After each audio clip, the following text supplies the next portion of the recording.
The first thing that we need to talk about is domain for a function that's given algebraically. So number one says, find the domain and put it into interval notation. So the thing that you have to remember is for a square root, the domain is always going to be where the inside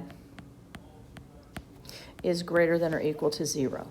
And then you just solve it, okay? So you're just going to set that greater than or equal to 0, and then you solve and you get the inequality. Now, if we think about what the interval notation is asking, if you think about the fact wherever 5 is, we would want everything greater than or equal to 5. So you need to put that into interval notation. Now remember, we're heading toward infinity, so you're going to use that to help guide you. So your domain would include 5, so you put a bracket on it, and it would go to infinity. Okay, so just remember, set the inside greater than or equal to 0. You guys were getting confused about the different things. A fraction, you just set equal to 0 and exclude only that value. For a square root, you set it greater than or equal to 0, and you only use that value, that interval, okay? Now, let's assume the bracket's missing here. It didn't come out very good, but that's just a piecewise function. And let's kind of go over the piecewise function. So we only use the top piece for any values that are plugging in that are less than 2. We use the top piece for any value that's, or the bottom one, I'm sorry, any value that's greater than or equal to 2, okay? So when we do a value of 2, it would be this one, would use that piece because it's included. This one would use this one, and this one would also use the bottom. So you just have to go, what's my border? Where does that particular value fit? Okay, so let's start with f of 2. F of 2 only is plugged into that. So you just make sure you're using the right piece. So it's just 2 times 2, or 4. And you guys were getting used to that sort of thing happening. Now, f of 0 has to use this top piece because it's a number less than 2. So it would just be 0 plus 1, or 1. And then this piece jumps back to this one because it's greater than or equal to 2. The input fits that category. So f of 3 would be 2 times 3, or 6. And then I'll give you a little bonus if you write those as point notation. So 2, 4, 0, 1, and 3, 6. And then the question is it continuous at 2? So that's a different question. Let's talk about it real quick. If it's continuous at 2, even though I'm only supposed to plug 2 in here, we're looking for it. Do the pieces line up at 2? Do they come together? So if you put 2 in here, you get a value of 3. If you put 2 in here, you get a value of 4. So those would be at different heights. So that means there's a jump on the value of 2. So it would be no, there's a jump. Okay? So that's all that we would look for in a piecewise function. Okay. So now let's look at 3. It says find the y-intercept for each function. So the y-intercept is the nice one. The y-intercept, you're just going to plug in 0 for x. So it's just what is happening when x is equal to 0. So they're one of the most nice ones as far as mathematically doing them. So for a, if I plug in 0, I get 2 times 0, which is 0, minus 7, which is negative 7. And then for B, if I plug in 0, I get 2 times 0, which is 0. 0 minus 4 over 3, which is negative 4/3. And don't worry, as long as your fraction's reduced, I don't care if it's proper or improper, it doesn't matter. So does everyone see how to do the y-intercept there? Okay. So next, let's, I'm not sure what this picture's for. I don't know, we'll come back to that picture. I have no idea. It's just there. Yeah, well, I mean, I guess if we look at the y-intercept, it's kind of sitting there, it would be that point right there. And so you just guesstimate, that looks to be at maybe negative 3/4.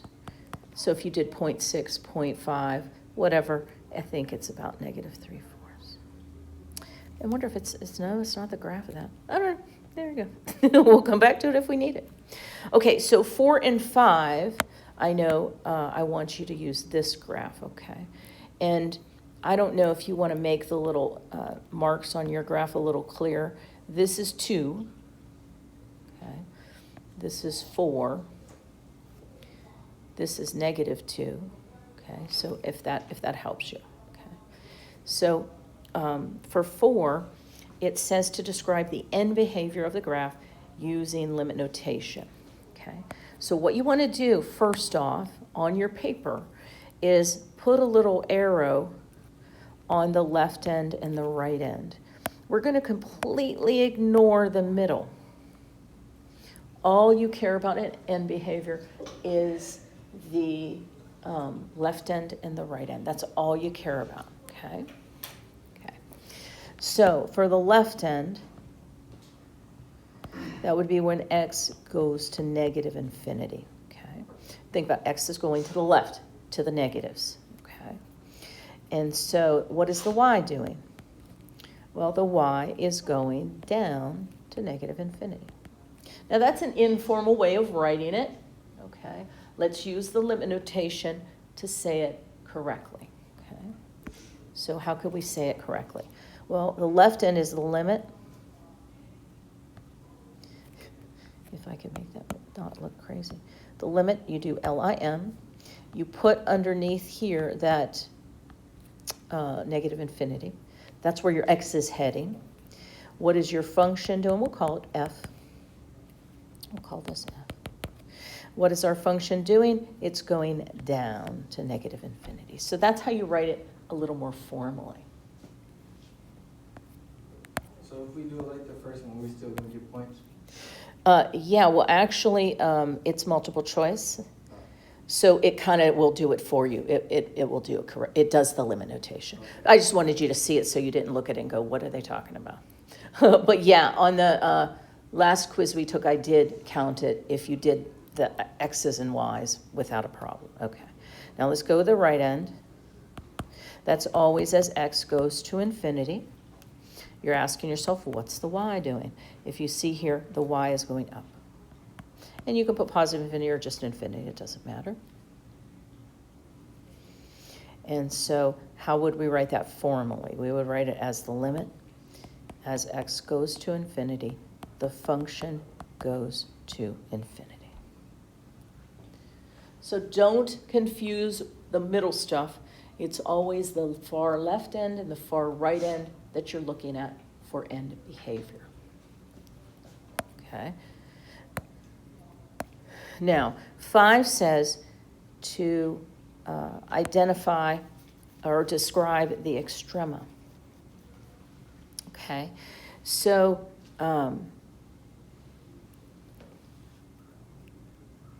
we're talking about hilltops and valleys. So those are the 2 points that are extrema.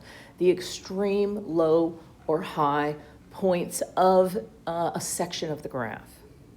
Okay, this one here isn't the lowest point of the graph, or I'm sorry, this one right here. It isn't the lowest point of the graph, but it's the lowest point in that section of the graph. So this is called a local or a relative minimum. So relative to the points around it, or in that local neighborhood, it's the lowest point. Okay? It's not the lowest point of the entire graph, but it's the lowest point. And the local minimum appears to be a y value of 0 at that point. Okay? Now, this point right here is kind of doing the exact opposite thing. Relative to the points around it, it's a hilltop. It's the top of a place. So this is a local or relative maximum. Relative to the points around it, it's a high point. It's the top of a mountain. Now, it's not the highest point of the graph because we got all this that's much higher, but it's a high point of the graph. And so that would be when y is at -2, there is a local maximum. Or you could even say at the point -3, -2, there's a local max. Here at the point 2, 0, there is a local minimum. But if you say what is the max or what is the minimum, you use the y value. Okay? So there'll be one on the graph that will be asking about where do you see a local minimum, where do you see a local maximum, okay?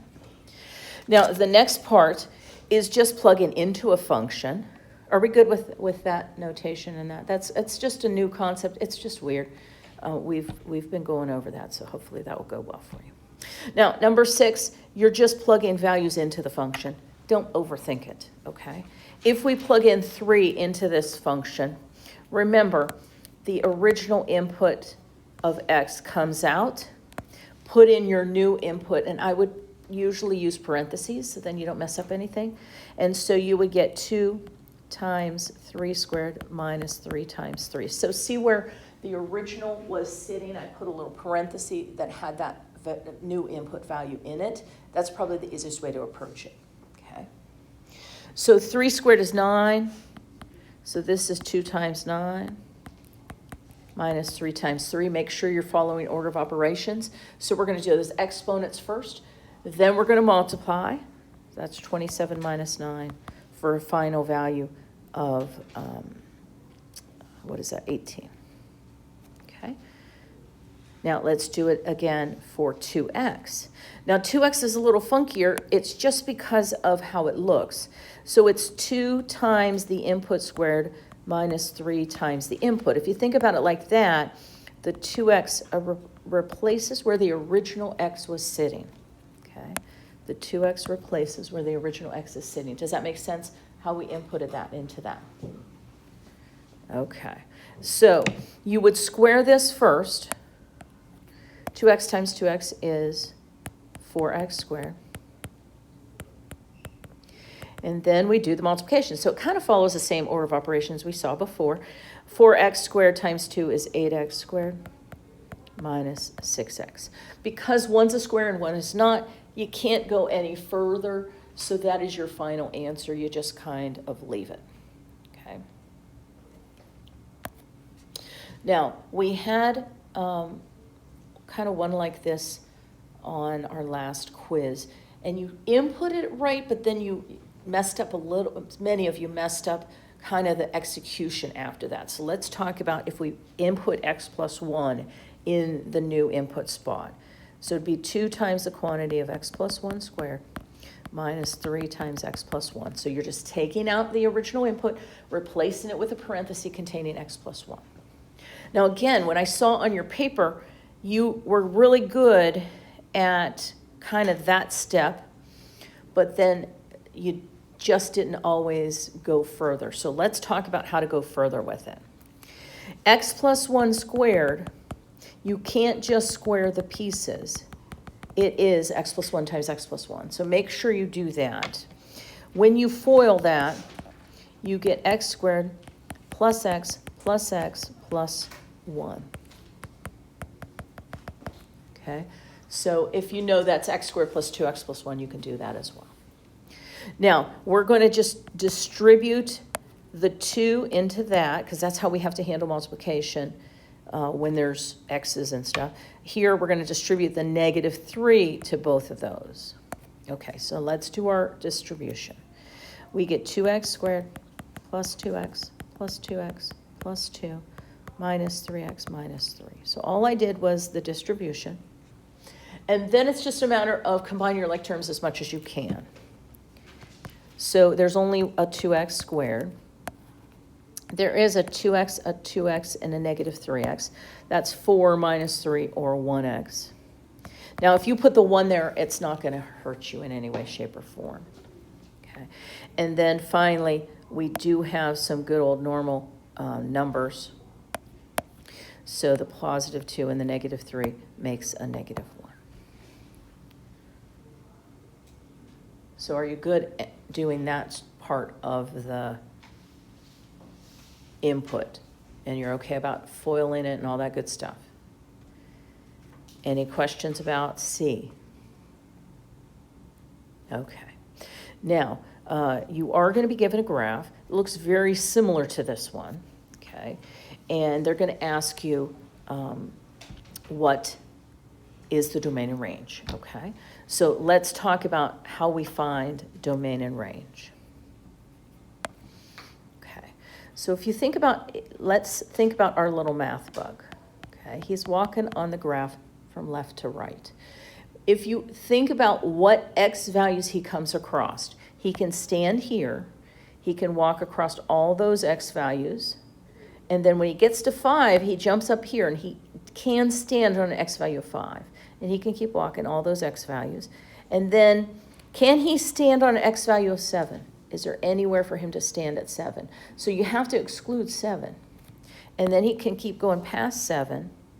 And let's assume that means he's going to keep going. So let's put a little arrow to indicate that. Okay, so how do we write that for domain?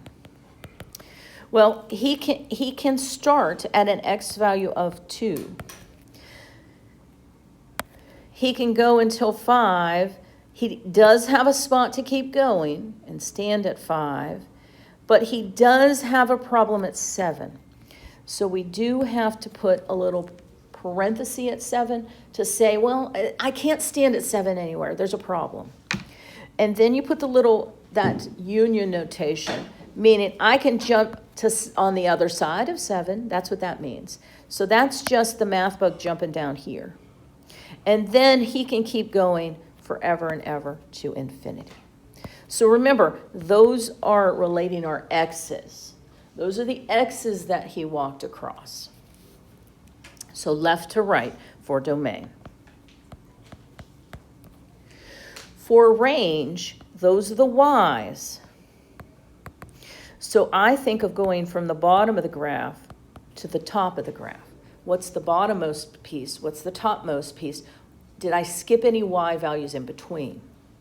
So the bottom of the graph is down here. So our math bug, if he starts at the bottom, he can get all the way down to negative infinity. So he can go way at the bottom. So our range starts at negative infinity as our lowest point. So you want to think low to high.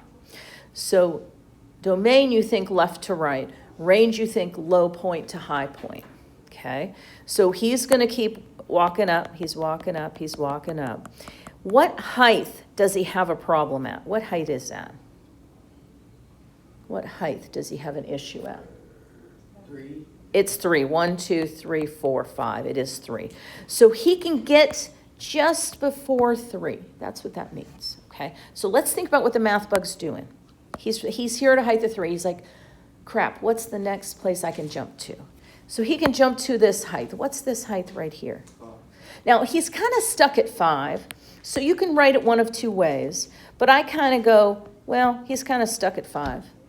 So that's a way to write that. Some people will even do 5 to 5, but I think that's a waste of space. Just put 5. You know, he's stuck at 5. Okay. Now, the next, so the little math bug is stuck here at 5.